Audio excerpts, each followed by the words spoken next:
마치 우리 마음 자유케 하던 그 나사렛에서 한 목수의 이야기. 우리 오늘 함께 보실 하나님의 말씀은 마가복음 3장 7절로 19절의 말씀입니다. 좀 많기는 하지만 우리 합독하도록 하겠습니다. 예수께서 제자들과 함께 바다로 물러가시니 갈릴리에서 큰 무리가 따르며 유대와 예루살렘과 이두메와 요단강 건너편과 또 두로와 시돈 근처에서 많은 무리가 그가 하신 큰 일을 듣고 나아오는지라. 예수께서 무리가 에워싸 미는 것을 피하기 위하여 작은 배를 대기하도록 제자들을 명하셨으니 이는 많은 사람을 고치셨으므로 병으로 고생하는 자들이 예수를 만지고자 하여 몰려왔음이더라. 더러운 귀신들도 어느 때든지 예수를 보면 그 앞에 엎드려 부르짖어 이르되 당신은 하나님의 아들이니이다 하니 예수께서 자기를 나타내지 말라고 많이 경고하시니라. 또 산에 오르사 자기가 원하는 자들을 부르시니 나아온지라. 이에 12를 세우셨으니 이는 자기와 함께 있게 하시고 또 보내사 전도도 하며 귀신을 내쫓는 권능도 가지게 하려 하심이로라. 이 12를 세우셨으니 시몬에게는 베드로란 이름을 더하셨고 또 세베대의 아들 야고보와 야고보의 형제 요한이니 이 둘에게는 보아너게 곧 우레의 아들이라는 이름을 더하셨으며 또 안드레와 빌립과 바돌로메와 마테와 도마와 알페오의 아들 야고보와 및 다데오와 가나나인 시몬이며 또 가룟 유다니 이는 예수를 판 자더라. 아멘. 오늘 마가복음 3장 7절로 19절의 말씀을 통해 하나님이 우리에게 주시는 말씀을 듣기를 원합니다. 어제 본문을 통해서 우리는 예수님께서 회당에서 손 마른 사람을 고치시는 이야기를 함께 살펴보았습니다. 그렇게 병든 자를 고치시고 예수님께서는 제자들과 함께 바다로 향하십니다. 벌써 예수님이 행하신 여러 기적들이 많은 사람들에게 알려졌습니다. 능력을 행하시며 또 병든 자를 고치신다는 소식을 듣고 많은 사람이 예수님을 찾아왔습니다. 7절과 8절에 나와 있는데요, 예수께서 제자들과 함께 바다로 물러가시니 갈릴리에서 큰 무리가 따르며 유대와 예루살렘과 이두메와 요단강 건너편과 또 두로와 시돈 근처에서 많은 무리가 그가 하신 큰 일을 듣고 나아오는지라. 아멘. 오늘 우리 마가복음을 통해서 우리가 보게 되는 것은요, 예수님이 순식간에 유명인이 되었다라는 것을 우리가 보게 됩니다. 갈릴리가 예수님의 주요 거점이었죠. 그런 갈릴리는 말할 것도 없고 유대, 예루살렘, 또 이두메, 요단강 건너편, 심지어 두로와 시돈 근처에서까지 크고 많은 무리가 예수님께로 나아왔다라고 오늘 마가복음에서 기록하고 있습니다. 지금이야 통신이 발달해서 소식이 전해지는 것이 빠르게 이루어지지만 이때 이 당시에 예수님 당시에 이렇게나 소식이 빨리 퍼져나가는 것은 아마 이례적인 일이었을 것입니다. 그만큼 예수님의 행보가 놀라웠던 것이죠. 예수님이 행하신 기적들이 참 놀라웠던 것입니다. 그래서 예수님의 소식을 들은 사람들은 자연스럽게 예수님에 대해서 기대를 하게 되었습니다. 그래서 이곳저곳에서 예수님을 한번 보겠다고 많은 사람들이 먼 곳에서부터 나와왔습니다. 이 정도의 파급력이라면 무슨 일이라도 할 수 있었을 것 같아요. 그런데 오늘 본문에서 살펴보는 이 예수님의 행보는 여느 사람들의 기대와는 조금 다른 것 같습니다. 만약에 저라면 이렇게 인기가 많아지고 많은 사람들이 저를 찾아온다면 예, 제가 그 사람입니다. 예, 제가 바로 그 사람입니다 하면서 인기를 누리고 또 많은 사람에게 존경을 받으려고 했었을 것 같습니다. 자, 그런데 예수님께서는 그렇게 하지 않으십니다. 보통 이런 상황이라면 사람들을 모아서 세력을 구축하고 영향력을 행사하는 것이 일반적일 것입니다. 그런데 예수님은 오히려 이들을 피하여 산으로 가십니다. 그리고 오늘 본문을 통해서 우리가 보는 것은 아주 두드러진 대조를 통해서 말씀을 던지고 있다라는 것입니다. 예수님께로 큰 무리가 나와왔죠. 많은 무리가 나왔다라고 두 번이나 반복해서 말씀하십니다. 8절이죠. 7절과 8절에 나와 있습니다. 7절 후반부에 보면 갈릴리에서 큰 무리가 따르며, 그리고 8절 후반부에 보면 많은 무리가 그가 하신 큰 일을 듣고 나오는지라, 큰 무리가, 많은 무리가 예수님께로 나왔다라고 합니다. 그런데 예수님은 이 많은 사람들을 다 물리시고 산으로 올라가십니다. 그리고 산에서 자기가 원하시는 사람 12를 부르십니다. 13절과 14절의 말씀인데요, 제가 읽어드리겠습니다. 또 산에 오르사 자기가 원하는 자들을 부르시니 나아온지라. 이에 12를 세우셨으니 이는 자기와 함께 있게 하시고 또 보내사 전도도 하며. 큰 무리를 피하신 예수님은 산 위에서 자기가 원하는 자들을 부르십니다. 12사람입니다.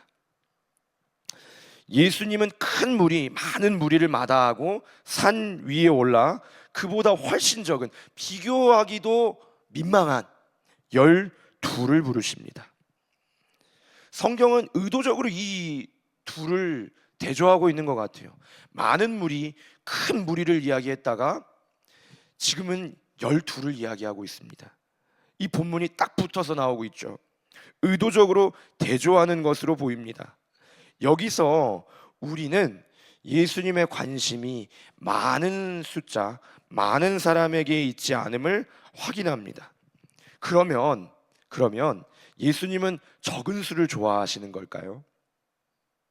이렇게 단순하게 보기보다는 예수님의 관심은 많고 적음이 아닌 다른 무언가에 있다라고 보는 것이 적절할 것 같습니다. 그러면 우리의 관심은 이거예요. 예수님의 관심은 어디에 있느냐? 예수님은 무엇에 관심을 두고 있느냐라는 거죠. 오늘 말씀을 통해서 살펴보게 되는 예수님의 관심은 첫째로 만남이고, 둘째로 제자화라고 할 수 있겠습니다. 먼저 만남에 대해서 한번 살펴보도록 하겠습니다. 우리는 이 만남이라고 말할 때 단순히 한 공간 안에 있다고 해서 만남이라고 하지는 않습니다. 대중교통 이용해 보셨죠?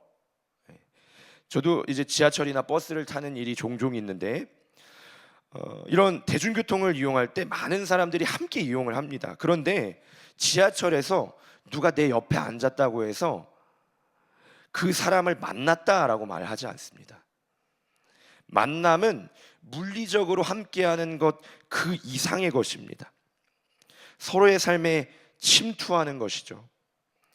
출퇴근길에 내 옆에 앉은 사람은 그냥 나의 출퇴근길의 배경에 지나지 않습니다. 그것을 만났다라고 하지 않고 그 시간을 통해서 아무것도, 아무 일도 일어나지 않습니다. 그런데 만남은요, 서로를 인식함으로부터 시작이 됩니다. 그래서 만남에서는 인식이 있고 교통이 이루어집니다. 거기서 변화가 일어나는 거죠. 대화가 오가든 눈빛이 오가든 마음이 오가든 이 만남이라고 하는 것에는 양방향의 교류가 있다라는 것입니다. 예수님의 관심은 분명히 이 만남에 있었습니다. 제자들을 부르심에 있어서 가장 큰 목적이기도 했습니다. 예수님이 제자들을 부르시면서 이렇게 그 목적을 말씀하시죠. 14절입니다. 우리 같이 한번 읽어볼까요? 이에 12를 세우셨으니 이는 자기와 함께 있게 하시고 또 보내사 전도도 하며. 아멘. 예수님의 목적은 자기와 함께 있게 하시는 것이 1번이었습니다. 만남이었습니다. 오늘 이 새벽에 나오신 성도 여러분, 지금 이 자리에서 하나님이 우리와 하고자 하시는 것도 크게 다른 일이 아닙니다. 하나님은 지금 여기서 우리와 만나고자 하십니다. 교통하기를 원하시는 겁니다. 마치 대중교통에서 옆자리에 앉은 그런 사람, 옆자리에 앉은 사람과의 그런 관계가 아니라 눈빛을 마주하고 대화가 오고 가고 마음이 교류하는 이 만남을 원하신다라는 것입니다. 교통하기를 원하시는 것입니다. 주님은 우리에게 지금 말씀하시기를 원하고 또 우리로부터 듣기를 원하십니다. 그리고 이 만남이야말로 신앙생활의 낭만이자 진수인 줄로 믿습니다. 하나님을 만나는 시간입니다. 우리는 흔히 하나님을 만나고 싶다라는 말을 종종 합니다. 그런데 이제 담임 목사님이 자주 하시는 말씀이 있습니다. 우리가 하나님을 만나고 싶다라고 이렇게 이야기를 하는데 사실은 하나님이 우리보다 그 만남을 더 원하신다라는 거예요. 우리가 하나님을 만나기 원하는 그 갈망보다 하나님이 우리를 만나기 원하는 그 갈망이 더 크다라는 겁니다. 확실합니다. 하나님은 우리와 만남을 원하십니다. 이 새벽에 하나님이 우리와 만나기를 너무나 간절히 원하고 계십니다.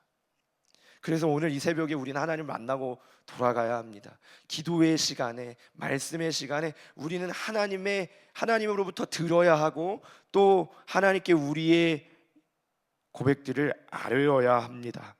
하나님과 교통하는 시간, 그러한 만남의 시간이 오늘 있어야 할 줄로 믿습니다. 그 만남의 시간이 모든 것의 동력이 되는 것입니다. 전도도, 사역도, 봉사도 그 만남의 감격이 모든 것을 가능하게 합니다. 그래서 제자들을 부르신 예수님이 가장 첫 번째에 두는 것이 자기와 함께 있게 하시고 라는 것입니다. 오늘 이 자리에서 주님과 함께하는 경험, 주님으로부터 듣고 또 주님께 아뢰는 그 경험이 오늘 이 새벽에 저와 여러분의 기도의 시간에 있게 되기를 간절히 소망합니다. 이것이 만남의 시간입니다. 둘째로 제자화입니다. 주님과의 만남은 우리를 제자로 만듭니다. 여러분, 예수님을 만나고 아무 일도 일어나지 않는 일은 있을 수 없습니다. 성경을 보면 그렇습니다. 예수님을 만나고 나서 아무 일도 일어나지 않은 사람은 단 한 사람도 없었습니다. 누구든 예수님을 만나면 변화됩니다. 누구든 예수님을 만나면 그 만나기 이전과 전혀 다른 사람이 되어 있습니다. 시몬은 견고한 반석 베드로가 됩니다. 보아너게 우레의 아들, 그들은 사랑의 사도가 됩니다. 제각각으로 생긴 이 12이 있잖아요. 예수님과 함께 변화될 모습들이 이 말씀, 제자들의 이름이 읊어지는 이 말씀 구절을 통해서 기대가 됩니다. 이들은 제자가 됩니다. 너무 제각각으로 생긴 이 12이 예수님과 함께하며 변화됩니다. 좌충우돌 어지러운 이들이 예수님과의 반복된 만남을 통해서 전도자가 되고 권능을 행하는 자가 됩니다. 예수님을 닮아갑니다. 그 걸음에 예수님의 흔적이 보이기 시작하고 언어가 예수님의 것으로 변화됩니다. 그렇게 이 12이 예수님을 닮은 제자가 됩니다. 그래서 이 뒤에 예수님이 이들을 파송하시고 나서 예수님의 이 제자들의 행적을 보고 예수님의 이름이 전파되고 예수님의 이름이 드러난다라는 그런 구절이 있습니다. 전도한 건 제자들이고 능력을 행한 것은 제자들인데 누구의 이름이 드러났냐면 예수님의 이름이 드러났습니다. 제자들의 모습을 통해서 사람들이 예수님을 보게 되었다라는 것입니다. 그렇게 예수님과의 만남을 통해서 우리의 걸음에 예수님의 흔적이 나타나고 우리의 언어가 예수님의 것으로 변화됩니다. 그렇게 만남은 우리를 예수님 닮은 제자로 만들어 갑니다. 오늘 본문을 통해서 우리는 만남과 그 만남을 통한 제자화를 보게 됩니다. 이것이 예수님의 관심이었다라는 것입니다. 사람을 모으는 것이 아니라 적은 소수라도 만남, 진실된 만남을 원하셨고 그 만남은 필연적으로 제자화로 이어졌습니다. 오늘도 여전히 주님은 같은 관심으로 우리를 대하십니다. 만나자 하십니다. 그리고 반복된 만남을 통해 우리는 예수님으로 물들어 갑니다. 사랑하는 성도 여러분, 오늘 이 새벽 주님과 진한 만남이 있기를 축복합니다. 그 만남 속에서 우리의 약함, 우리의 부족함, 우리의 불완전함이 예수님의 완전함으로, 예수님의 거룩함으로 물들어가게 되기를 간절히 소망합니다. 그렇게 될 줄로 믿습니다. 오늘 주님을 만나십시다. 그리고 그 만남을 통해서 주님으로 물들어가는 우리가 되기를 원합니다. 오늘 하루 이 새벽 시간에 예수님으로 잔뜩 물들고 변화된 제자의 모습으로 오늘 하루를 살아내는 저와 여러분 되기를 축복합니다. 기도하겠습니다. 오늘 주님 앞에 드린 예물이 있습니다. 예수님께서 이미 완성하신 구원, 나도 믿음으로 승리하게 하옵소서. 가장 좋은 길로 인도하심을 믿습니다. 이혜리 집사님 예물 드렸습니다. 이슬미 청년 1000번째 예물 드렸습니다. 함께 기도하겠습니다. 거룩하신 하나님 아버지, 예수님께서 우리 가운데에 시작하신 일, 우리를 제자로 만드시는 일을 기대합니다. 오늘 이 자리에서 주님과 충분히 교통하고 주님으로부터 충분히 듣고 또 주님께 우리의 마음을 충분히 아뢰는 만남의 시간 되게 하여 주시옵소서. 그 안에서 우리를 위하여 예비하신 주님의 아름다운 구원의 능력, 구원의 은혜, 거기에 믿음으로 참여하는 우리의 삶이 되기를 원합니다. 오늘 그렇게 예수 그리스도로 물들어가는 우리의 삶 되게 하여 주시옵소서. 영광 받으실 주님 찬양합니다. 감사를 드리며 거룩하신 우리 구주 예수 그리스도의 이름으로 기도드립니다. 아멘.